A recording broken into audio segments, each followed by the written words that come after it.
that deadly crash over New York City's Hudson River. Investigators continue their search this morning for clues as to what caused this tragedy. ABC's aviation correspondent Lisa Stark is in Hoboken, New Jersey. Lisa? Well, good morning, Bill. The search is underway again today for wreckage for victims. Meantime, a lot of questions this morning about how the highways in the sky work over the Hudson and whether this was an accident waiting to happen. The tragedy played out in full view of tourists enjoying a beautiful New York day. The terrible collision, the chopper appearing to lose some of its rotors, the small plane with a wing apparently sheared off, both plunging into the river. There's a big puff of smoke and a boom a couple seconds afterwards. Boats and rescue divers rushed to the scene. They found no survivors in the murky 30-foot deep water. Authorities say the Piper's owner and pilot, Steve Altman, was apparently at the controls of the plane. On board, his brother and his brother's young son. They can see 2 or 3 feet maximum. They can't tell anything. The Piper had taken off from Teterboro Airport in New Jersey, bound for Ocean City, New Jersey, with 3 on board, including a child.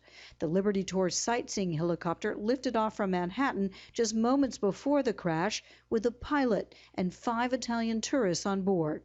Witnesses say it appeared the plane ran into the rear of the chopper. They were operating in an area over the river that is outside the supervision of air traffic control. Aircraft must stay below 1,100 feet.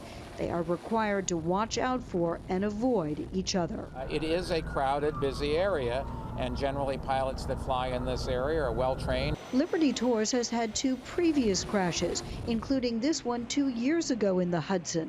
Everyone survived. Neither accident involved other aircraft. But small planes have been involved in at least 70 mid-air collisions over the past decade.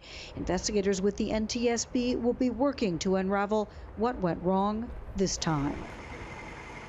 Now, the investigators have no black boxes to work from, but plenty of eyewitnesses, including another Liberty Tours pilot who was watching, saw the impending disaster, tried to radio the other pilot to warn him. He either never got that warning or it was too late. Kate? Lisa Stark, thanks so much. And for the latest on the investigation, I spoke just a short time ago with Deborah Hersman, chairwoman of the National Transportation Safety Board. Good morning to you. Good morning. We know there was another pilot in the vicinity who you've said saw what was about to happen, tried to warn the helicopter pilot. What do you know right now? What have you pieced together about how the crash happened?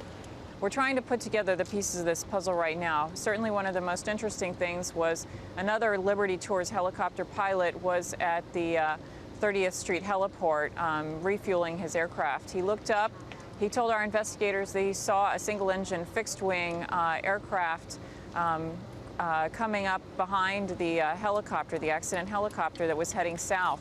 He radioed 1 Lima Hotel. You've got a fixed wing behind you, and he didn't receive any response from anyone at that point.